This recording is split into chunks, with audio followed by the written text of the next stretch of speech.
नमस्कार बच्चों, स्वागत है आपका मेरी ऑनलाइन व्हाट्सएप क्लास में।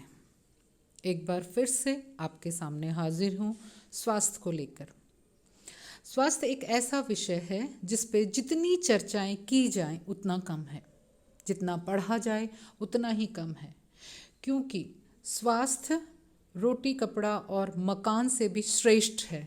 जब तक आपका स्वास्थ्य स्वस्थ नहीं होगा, पॉजिटिव नहीं होगा, तब तक आपके लिए खाना, रहना और पहनना सब बेकार है।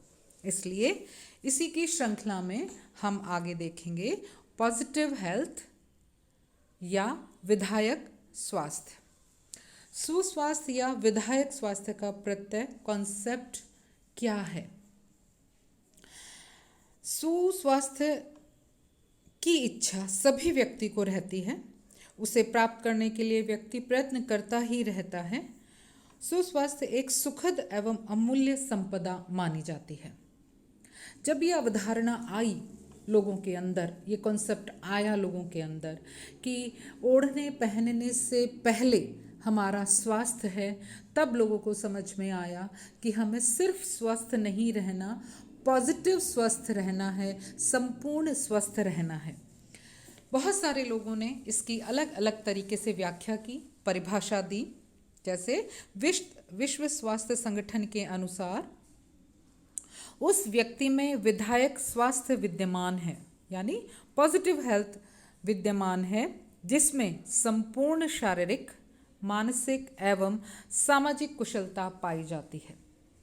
लाखों करोड़ों में से कोई एक ही व्यक्ति, दो ही व्यक्ति ऐसे होते हैं जो सुस्वास्थ्य से परिपूर्ण होते हैं, पॉजिटिव हेल्थ के धनी होते हैं। इसमें सिर्फ हेल्थ ही नहीं बल्कि मानसिकता और सामाजिकता भी आती है। तो WHO ने कहा, विश्व स्वास्थ्य संगठन ने कहा कि ऐसा व्यक्ति जो कि संपूर्ण स्वस्थ है और वह संपूर्ण शारीरिक, मानसिक और सामाजिक कुशलता पाई जाती है। मानसिक शारीरिक उसकी जो कुशलता है वो श्रेष्ठ है, मानसिक कुशलता उसकी श्रेष्ठ है और समाजीकरण उसका श्रेष्ठ है कि समाज के हर दायित्व, हर कोण में वो फिट होता है और अपने उत्तरदायित्वों को भली भांति पूर्ण करता है। इसको हम कहते हैं संपूर्ण सुस्वास्थ्य या कंप्लीट पॉजिटिव हेल्थ। लेकिन डुबॉस एक मनोवैज्ञानिक हैं जिन्होंने कहा है, समाजशास्त्री भी कह सकते हैं, जिन्होंने कहा है कि आदर्श सुस्वास्थ्य या विधायक स्वास्थ्य एक कल्पना मात्र है जिसे मूर्त रूप नहीं दिया जा सकता, क्योंकि व्यक्ति के जीवन में उतार चढ़ाव, सफलता असफलता आती ही रहती है। स्वास्थ्य एक अवस्था नहीं है बल्कि एक क्रिया है जो परिवर्तनों का एक सिलसिला है। ये बात भी उन्होंने जो कही है, अगर हम व्यवहारिक तौर पे देखें तो बिल्कुल सटीक और सही बैठती है। बच्चों, आदर्श सुस्वास्थ्य या विधायक स्वास्थ्य की कल्पना सचमुच में एक कल्पना ही है, क्योंकि हर व्यक्ति किसी न किसी प्रकार की अस्वस्थता से ग्रसित है, चाहे वह रोग हो, चाहे वह विचार हो, चाहे वह सोच हो, चाहे वह समायोजन हो, चाहे वो शिक्षा हो, आर्थिक स्तर हो, सामाजिकरण हो, किसी भी क्षेत्र में ले लें तो कोई भी क्षेत्र अछूता नहीं है जहाँ व्यक्ति अस्वस्थ नहीं है। इसलिए डुबॉस का कहना बिल्कुल सही है कि इसको मूर्त रूप नहीं दिया जा सकता, क्योंकि व्यक्ति के जीवन में उतार चढ़ाव और सफलता असफलता आती ही रहती हैं। फिर ये जो चीज़ें हैं ये परिवर्तन का एक सिलसिला है। आज खुशी है तो कल गम होगा, दुख होगा, चिंताएं होंगी, परेशानियां होंगी। सबसे बड़ी बात कि ये परिवर्तन प्रतिदिन होते रहते हैं और उन परिवर्तनों के साथ व्यक्ति को समायोजित करना पड़ता है, उन्हीं के अनुरूप व्यक्ति को कार्य करना पड़ता है, ताकि वर्तमान के जीवन में उसके साथ साथ उसका भविष्य भी सुखमय रहे। ऐसे में विधायक स्वास्थ्य की प्राप्ति जो है वो स्वप्न नज़र आती है। हालांकि विधायक स्वास्थ्य की प्राप्ति के लिए चिकित्सक एवं सामुदायिक स्वास्थ्य दक्ष समूह निरंतर प्रयत्न कर रहे हैं, परंतु उनका कार्य उस किसान अथवा माली की भांति है जो निरंतर अपने खेतों में लगे पौधों बेलों की सुरक्षा हेतु कीड़े मकोड़े, फफूंदी, अनचाही घास फूस, विषैले बेलों आदि को हटाने में लगा रहता है, परंतु उसका कार्य कभी पूरा नहीं हो पाता। तो सुस्वास्थ्य जो है वो है तो सही लेकिन नहीं है। 100 लोगों में से अगर कोई एक जना संपूर्ण स्वास्थ्य का धनी है तो ये हमारे लिए नगण्यता है। अब सुस्वास्थ्य का जो उत्तरदायित्व है वो केवल किसी विशेष व्यक्ति का नहीं है, बल्कि उस परिवार का है, समाज का है और राष्ट्र का है कि किसी भी एक व्यक्ति का सुस्वास्थ्य कैसे हो, ये अकेले एक व्यक्ति की जिम्मेदारी नहीं है। प्रत्येक शिशु समूह की प्रच्छन्न संपत्ति मानी जाती है जो गर्भ से लेकर कब्र तक जन जन के स्वास्थ्य की उन्नति के लिए श्रम कर रही है। इसके लिए कई प्रकार के केंद्र सेवा संस्थानों का निर्माण किया जा रहा है, जैसे बाल सलाहकार समिति, अनाथालय केंद्र, अंधे बहरे गूंगे का विद्यालय एवं अस्पताल, मातृ शिशु कल्याण केंद्र और विद्यालयी स्वास्थ्य सेवाएं एटसेट्रा। कोशिश में हम सब हैं, लेकिन हमें पॉजिटिव स्वास्थ्य प्राप्त नहीं हो पा रहा। अब एक स्वस्थ व्यक्ति के गुण क्या हो सकते हैं जिसे हम कहें कि जो व्यक्ति है वो बिल्कुल स्वस्थ है। प्रत्येक व्यक्ति को विधायक स्वास्थ्य उपलब्ध कराने में सहयोग दें तभी व्यक्ति चिंता मुक्त, आनंदित, सफल, संतोषप्रद एवं उत्तम जीवन जीने के लिए समर्थ हो सकता है। और एक स्वस्थ व्यक्ति में निम्नलिखित गुण होते हैं: रोग का अभाव होना, स्फूर्ति रहना, स्वस्थ मानसिकता एवं सामाजिक दृष्टिकोण। ये मेरा पर्सनल मानना है कि तीसरे नंबर का जो गुण है स्वस्थ मानसिकता एवं सामाजिक दृष्टिकोण, ये सभी बीमारी, सभी अस्वस्थताओं का निवारण का कारण बन सकता है अगर हमारी मानसिकता पॉजिटिव हो, हमारा सामाजिककरण पॉजिटिव हो। साहस होना चाहिए, संतुलित आत्मविश्वास एवं आत्मनियंत्रण, सेल्फ कॉन्फिडेंस तो है लेकिन सेल्फ कंट्रोल भी होना चाहिए। सहनशीलता होनी चाहिए, धैर्यवान एवं संयमित होना चाहिए, निर्भीकता होनी चाहिए, समायोजन की क्षमता होनी चाहिए और अनावश्यक चिंताओं से मुक्त होना चाहिए। किसी तरह का कोई फियर, एंजाइटी, किसी तरह का भय नहीं होना चाहिए। तब हम कह सकते हैं कि यह जो व्यक्ति है यह स्वस्थ व्यक्ति है। अब स्वास्थ्य के विभिन्न स्तर हैं, जैसे कि WHO ने हमें बताया है कि सुस्वास्थ्य क्या होता है। और क्योंकि जो ये स्वास्थ्य है इसका कोई निर्धारित पैटर्न तो है नहीं, स्वास्थ्य और अस्वस्थता का। हम कभी भी स्वस्थ हो सकते हैं और कभी अस्वस्थ हो सकते हैं, क्योंकि परिस्थितिवश ये क्रिया है, ये एक क्रिया है जो निरंतर चलती रहती है और परिवर्तनों का एक सिलसिला है। तो स्वास्थ्य के विभिन्न स्तर होते हैं। सबसे पहला स्तर होता है जो कि मृत्यु तक जाता है, ठीक है। जो स्तर है स्वास्थ्य का स्तर है स्वास्थ्य या विधायक स्वास्थ्य, यानी पॉजिटिव हेल्थ, बेटर हेल्थ, रोगों से मुक्ति की स्थिति, अप्रकट रोग। कई बार इस तरीके की बीमारियां हमें लग जाती हैं जिसके लक्षण प्रकट नहीं होते हैं, लेकिन हम शारीरिक और मानसिक रूप से ग्रसित रहते हैं। रोग की मृदु स्थिति यानी कि माइल्ड सिकनेस रहती है, तीव्र रोग, सीवियर सिकनेस और लास्ट है डेथ। ये हमारे स्वास्थ्य की स्थिति है जो कि हम किसी न किसी तरीके से इसको प्राप्त करते हैं सारे स्टेप से गुजरने के बाद। अब है स्वास्थ्य को निर्धारित एवं प्रभावित करने वाले तत्व या कारक। सबसे पहला है व्यक्तिगत कारक।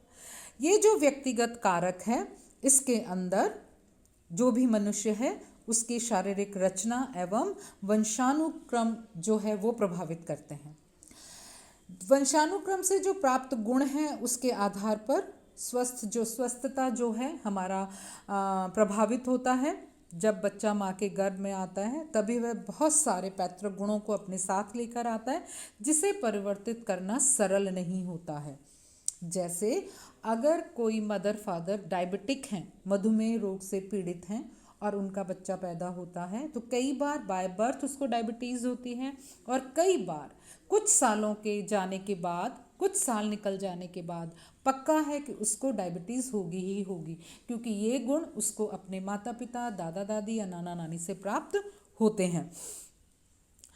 बहुत सारे आनुवांशिक रोग हैं जो कि हमारी संतानों में आ जाते हैं, जैसे मधुमेह है, कलर ब्लाइंडनेस है, मानसिक बुद्धि है, गठिया रोग है, रक्तचाप है और एड्स। ऐसे बहुत सारे आनुवांशिक रोग हैं जो हमारे शरीर को लग सकते हैं और ये हमारी शारीरिक संरचना, इम्यूनिटी अगर हमारी बहुत कम है तो भी हमें रोग लग सकते हैं। दूसरा है वातावरण के कारक। सबसे पहले दो तरह के वातावरण होते हैं। सबसे पहले हम ये जान लें वातावरण के क्या कारक, जैसे कि अगर वातावरणीय कारक धूल, मिट्टी, मौसम की वजह से अगर हमें किसी तरीके के हमारे स्वास्थ्य पर प्रभाव पड़ता हो तो हम उसको कहते हैं कि वातावरणीय स्वास्थ्य इसका खराब रहता है। बाकी दो प्रकार के वातावरण होते हैं। बाह्य वातावरण जिसमें मिट्टी, पानी, ताप, वायु, प्रकाश, धूप, भोजन, ठंड, मौसम, ये सारी चीज़ों पर निर्भर करता है। आपने कुछ ठंडा खाया होगा, गर्म पिया होगा, आपकी धूल मिट्टी से एलर्जी है, तो ये सब जो चीज़ें हैं ये बाह्य वातावरणीय हैं। आंतरिक वातावरण के अंदर बहुत सारी व्यक्ति जैसे कोशिका, ऊतक, अंग तंत्र सभी का स्वस्थ रहना तथा सुव्यवस्थित होकर सामंजस्य स्थापित करते हुए कार्य करना एक स्वस्थ व्यक्ति की निशानी होता है। परंतु कई बार व्यक्ति स्वयं ही अपने अंदर कुछ गलत आदतों को डेवलप कर लेता है जिससे स्वास्थ्य प्रभावित होता है, जैसे नशा करना, ड्रग्स लेना, धूम्रपान और इस तरह की चीज़ों का इस्तेमाल करना जो आपके शरीर को धीरे धीरे ख़त्म करती हैं। तो ये जो चीज़ें हैं ये हमें अंदर तक, हमारे शरीर को अंदर तक नुकसान पहुंचाती हैं। तीसरा आपका जो कारक है वो है सामाजिक आर्थिक स्थिति। आपकी सामाजिक और आर्थिक स्थिति आपको आपके स्वास्थ्य का निर्धारण करती है। आपकी आर्थिक स्थिति अगर अच्छी है, आपके पास पैसों की कोई कमी नहीं है, तो आपका पोषण स्तर जो है वो बहुत अच्छा रहेगा। किसी भी तरह की कोई चिंताएं नहीं रहेंगी, आपको जूझना नहीं पड़ेगा। लेकिन अगर आपका सामाजिक स्तर अच्छा नहीं है तो ढेर चिंताएं आपके सामने समक्ष खड़ी होंगी। आज अंबानी हमारे देश का सबसे बड़ा उद्योगपति और करोड़पति है, लेकिन फिर भी उसके आसपास भी चिंताओं का अंबार और अस्वस्थता का अंबार लगा रहता है। तो बच्चों, गरीबी की वजह से होने वाली जो चीज़ें हैं सामाजिक और आर्थिक स्थिति में, वो भी हमें परेशान करती हैं। इसके अंदर शिक्षा आता है, आर्थिक शिक्षा स्थिति आती है, पेशा आता है कि हमारा ऑक्यूपेशन क्या है। दूसरा है हमारे नेक्स्ट है 4th नंबर पे हमारे रहन सहन का स्तर। हमारा रहन सहन का स्तर भी व्यक्ति के स्वास्थ्य को प्रभावित करता है। अगर रहन सहन का स्तर निम्न होगा तो स्वास्थ्य का स्तर भी निम्न होगा। ठीक इसके विपरीत उच्च रहन सहन के स्तर से स्वास्थ्य अच्छा एवं उत्तम होता है। सामाजिक मूल्य एवं जीवन मूल्य जो होते हैं स्वास्थ्य को निर्धारित करते हैं, और व्यक्तिगत और गलत आदतों की वजह से बच्चे चोरी, डकैती, हिंसा जैसे असामाजिक व्यवहार पनपते हैं तथा बच्चा जो होता है वो गलत रास्ते पे या व्यक्ति गलत रास्ते पे चल पड़ता है। ऐसे में बहुत सारी चीज़ें देखने के लिए मिलती हैं कि अगर हमारा रहन सहन, हमारा खान पान किस प्रकार का है, हम पौष्टिकता की तरफ ध्यान देते हैं या फास्ट फूड की तरफ ध्यान देते हैं, तो इनसे भी हमारा स्वास्थ्य जो होता है वो प्रभावित होता है। लास्ट है स्वास्थ्य सेवाएं। स्वास्थ्य सेवाएं व्यक्ति एवं समुदाय के स्वास्थ्य को उन्नत बनाने के लिए होती हैं। ये सेवाएं व्यक्ति के स्वास्थ्य में सुधार एवं रोग के निदान के लिए कार्य करती हैं। कुछ स्वयंसेवी सेवाएं संस्थाएं हैं जो स्वास्थ्य से संबंधित कार्यक्रम को चलाती हैं। वे रक्षात्मक एवं पुनर्वास का भी कार्य करती हैं। निःशुल्क बच्चों के लिए टीकाकरण का आयोजन करती हैं। इसके अलावा पल्स पोलियो अभियान, नेत्र चिकित्सा कैंप, परिवार नियोजन अभियान, टीकाकरण अभियान, शिशु एवं मातृ कल्याण अभियान के माध्यम से रोग के उन्मूलन हेतु प्रयत्न किए जाते हैं। राज्य सरकार और केंद्र सरकार, जो सरकारें जो होती हैं हमारे देश की, वो स्वास्थ्य सेवाओं के लिए विभिन्न प्रकार की योजनाएं चलाती हैं, जिनसे आम आदमी भी अपने अच्छे स्वास्थ्य की प्राप्ति के लिए उनका उपभोग कर सकता है। तो बच्चों, बहुत ही सिस्टमैटिक तरीके से मैंने आपकी पहली यूनिट का पहला चैप्टर आपको समझाने की कोशिश की है। अगर आपको इस यूनिट में, इस चैप्टर में आपको कुछ समझ में ना आए तो आप मेरे पर्सनल व्हाट्सएप नंबर पे अपनी क्वेरीज, अपनी मुश्किल पूछ सकते हैं। मैं आपको सहर्ष बताने के लिए तैयार रहूँगी।